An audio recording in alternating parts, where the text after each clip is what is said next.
Hello, good day, good evening. This is RAMO RETRAC. Thanks for coming back. I wanted to make this video for all the people out there who have had a vision of God. You're not alone,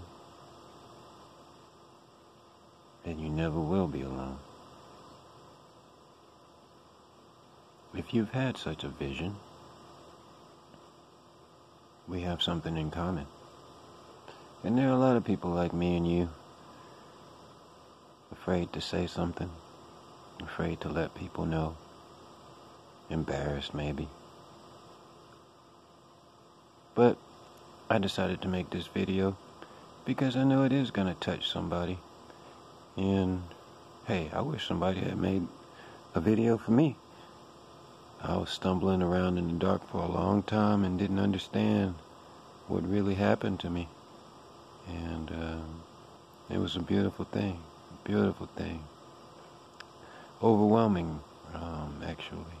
And if you've had something like this happen to you, then you know exactly what I'm talking about. This is Ezekiel's vision. I'm going to go ahead and play it. And like I said, if you feel like you need to reach out to someone who might have had an experience like yours, put something down in the comment section, and I'll make sure that I respond. This is for the lost, for the lonely, for those seeking, and for those that are found.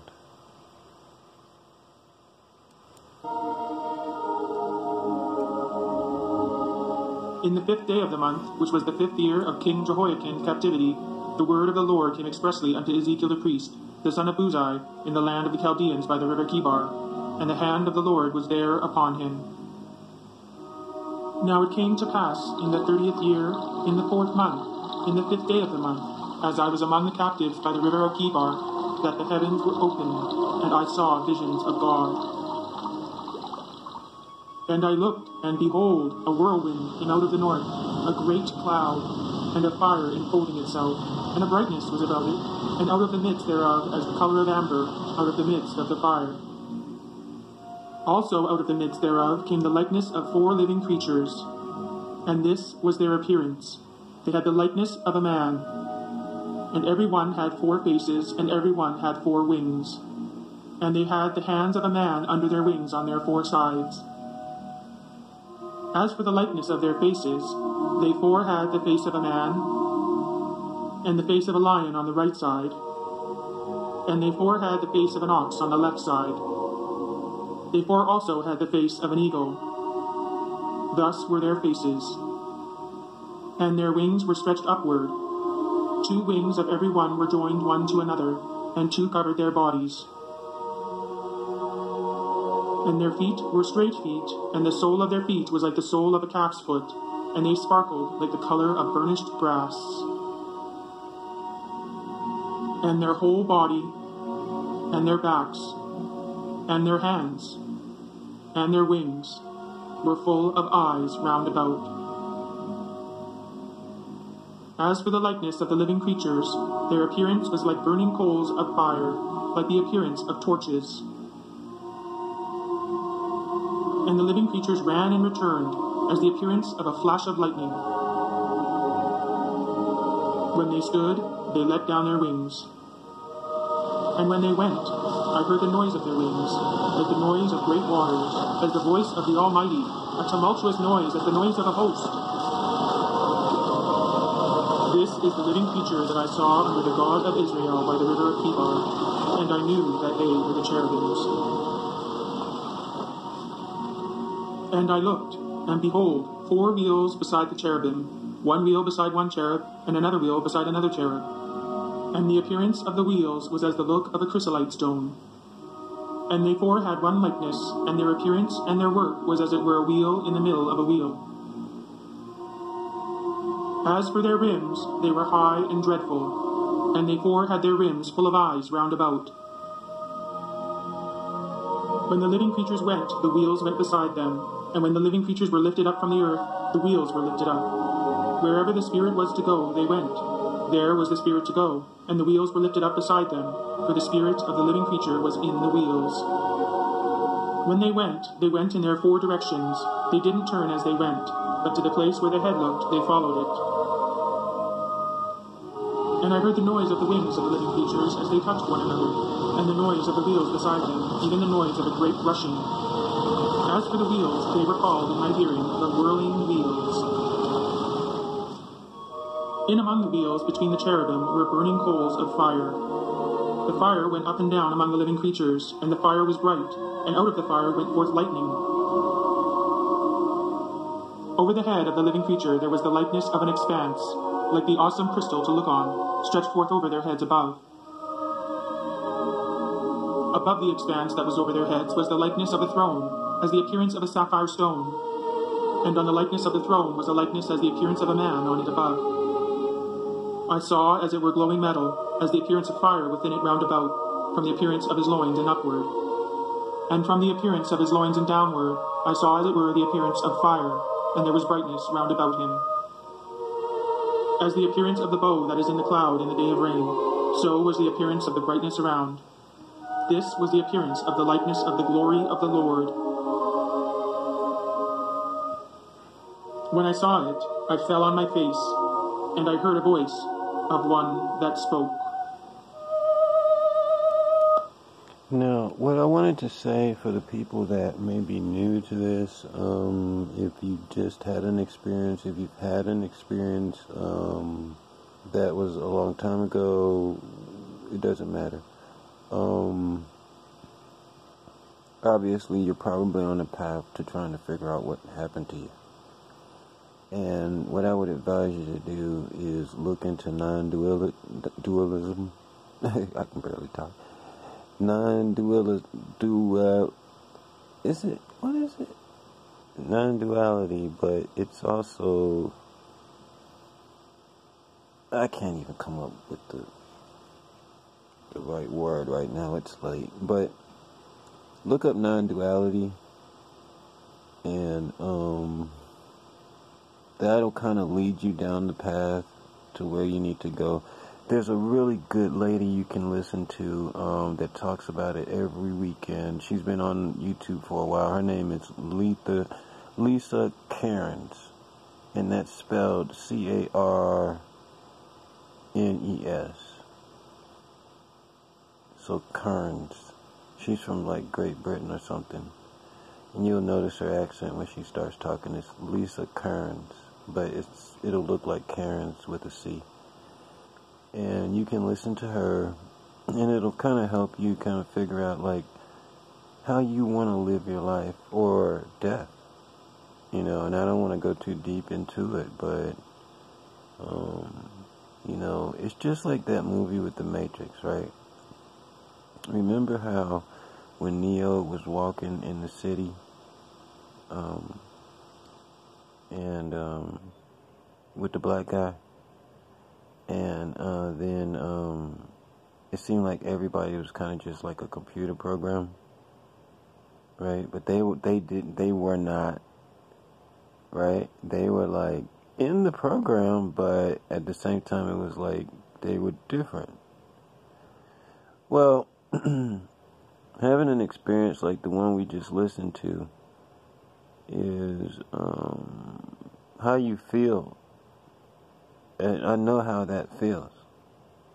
Now, you gotta realize I've been aware and seeking answers for 20 years. So, my soul has grown away from the fear. And those that have gone through this recently know exactly what I'm talking about. There's a lot of fear. At first, it's not.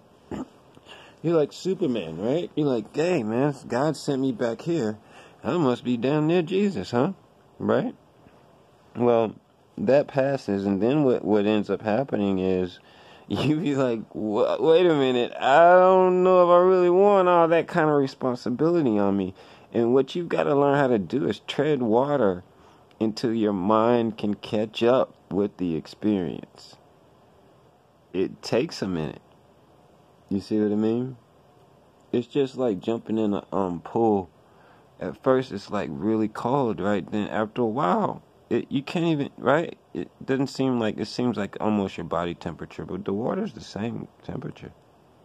It's just that you adjust after a while. And that's what having a vision is. And I didn't plan on even talking about this long, but I felt like I didn't want to leave anybody hanging, because you got to realize, when I had my vision, it was around 1999, which was right around when the internet started coming out big time. And even with that, there wasn't that much information on there. All the information that I had to acquire was through books and audio tapes. So, a lot of people recently that have had experiences have had people like me making videos like this that will help guide them in the right direction, things like that. I had to stumble my way through it. I didn't know if I was the devil or Jesus Christ at one time. You see what I mean? It was crazy. And I was extremely lucky, because at the time when it happened to me, I was married. And I happened to be married to a millionaire. So I didn't have to work. She didn't have to work. You see what I mean? The husband had custody of her child during the week. He was only with us on the weekends. So I was able to act a fucking maniac without anything bad happening to me. See, that's the thing about it. A lot of people that have these things, these spiritual events, a lot of times they end up in the crazy house, because they don't have enough of a social circle around them to protect them, or enough money, or whatever it is, or enough common sense. You see what I mean? Like with me, I was like, wait a minute. I've done too much in life to be walking around crazy. I don't give a damn what the hell I got to do. I did all kinds of stuff to get my brain to like adapt and say, hey, you know what? Okay, something really special happened to me, and I'm gonna function in the world normally. You see what I mean? That part right there is what a lot of people can't do.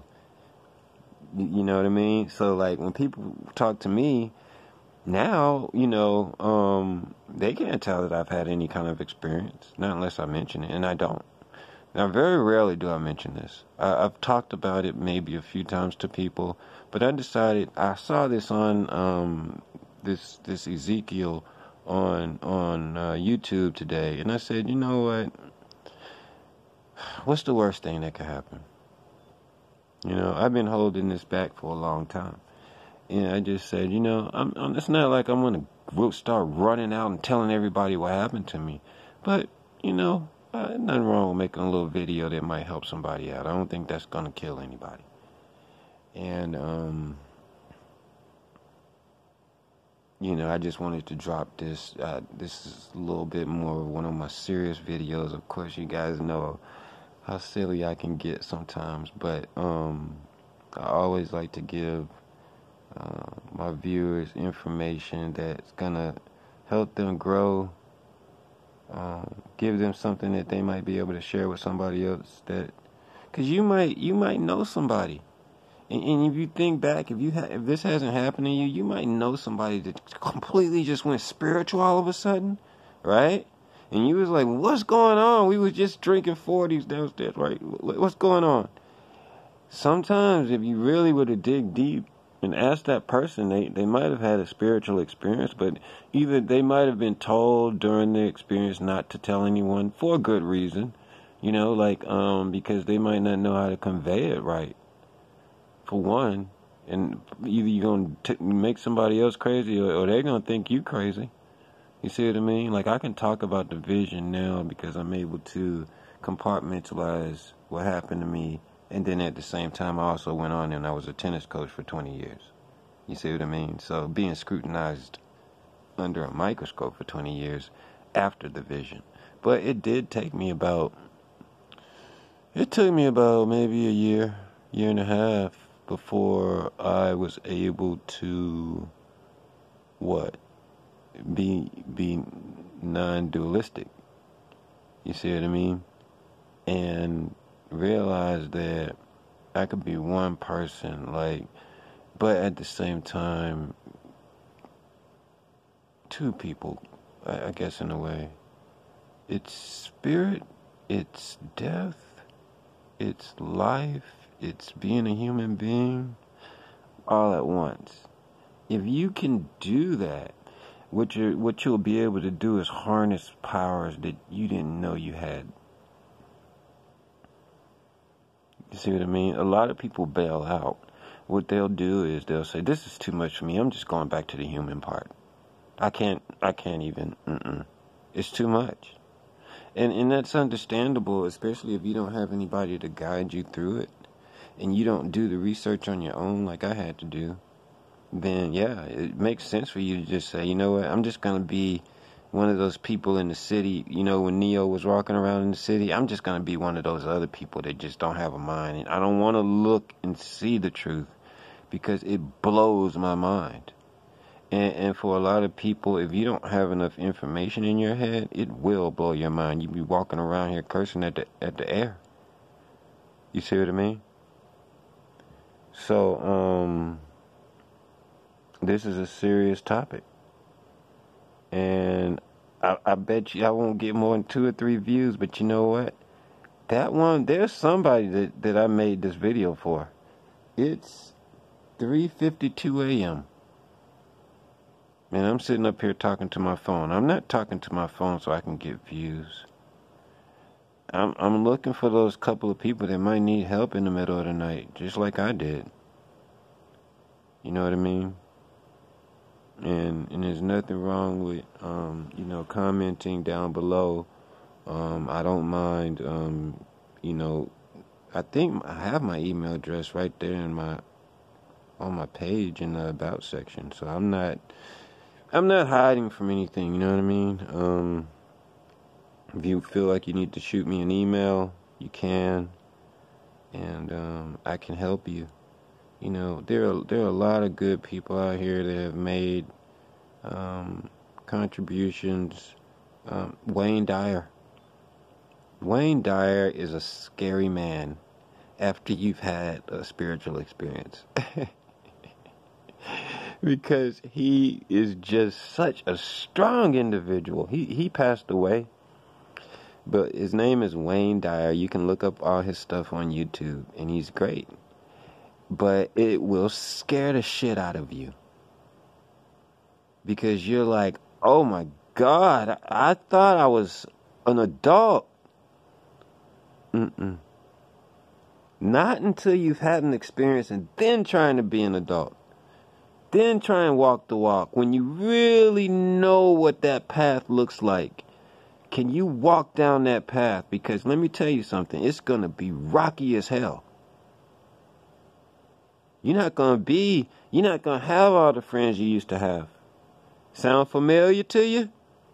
Remember all your friends? Remember how popular you were? You remember all the ladies you had? You remember.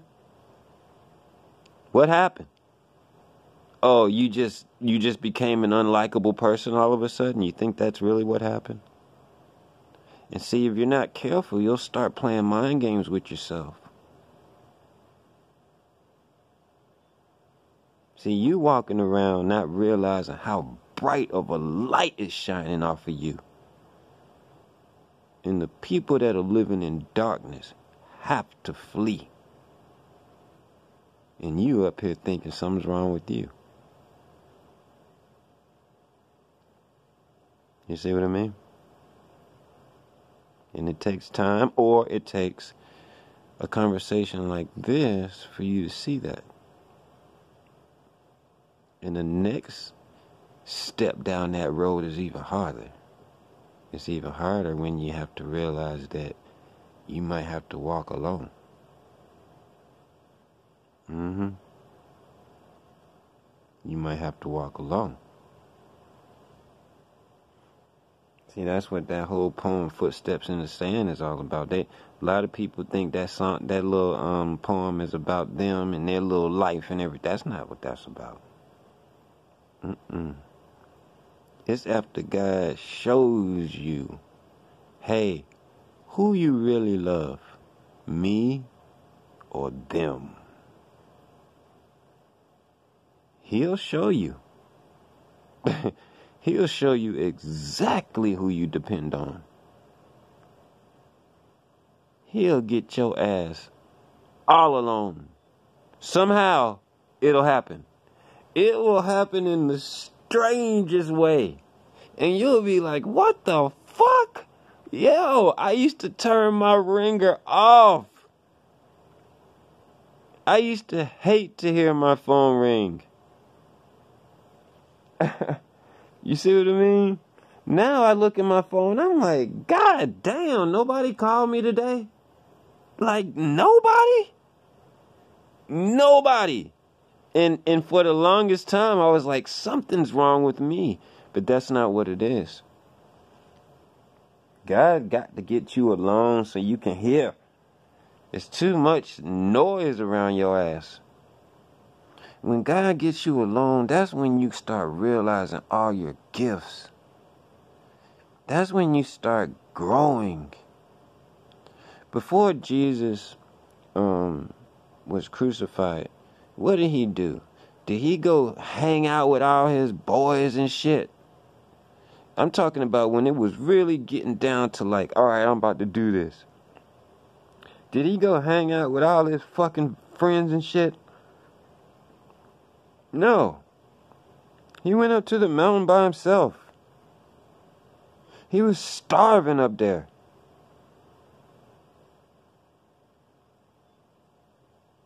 You see what I mean? He was what? Alone with God.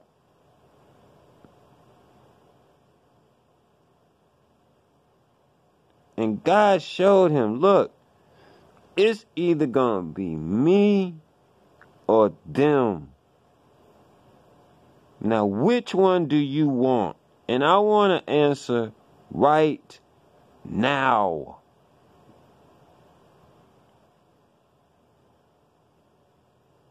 Now, what did Jesus decide to do when he came back down?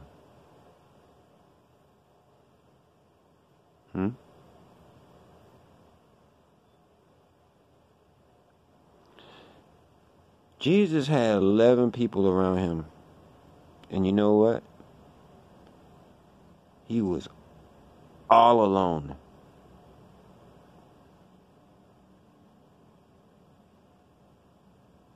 All alone.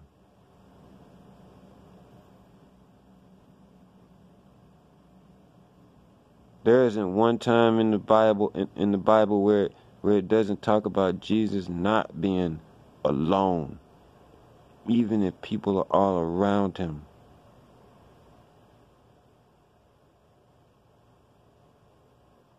And there's nothing wrong with being alone. People try and act like that's a bad thing. God's not going to put you in that position unless you've already had enough socializing. He's not an idiot. You done had enough. Now it's time to get down to business. Now it's time to go up to the mountain. And you're not going to have a Jeep 4x4 to get up there, and you're not going to have one to get back down. It's going to be rough.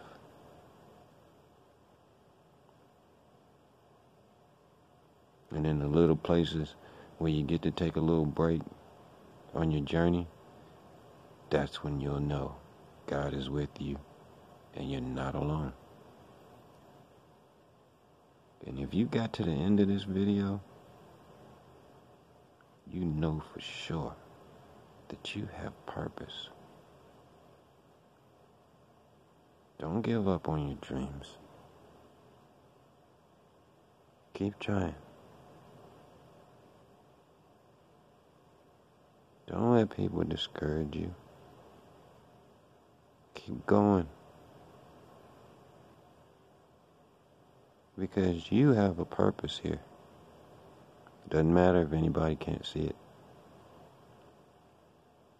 And don't let your dream be too big for your britches. Stuff it right in your pants. And keep it moving. You can do it. You can do it. Hey, I'm RAMO RETRAC. baddest man on YouTube.